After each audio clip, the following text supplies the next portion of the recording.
الماتش يتلغي.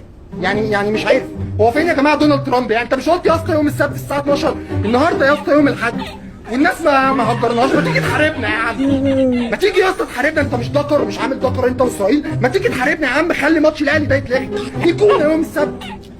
وانا مش حر تاني سكور تاني، عرفت والله. ماتش الاهلي والزمالك يوم السبت الجاي يا جماعه.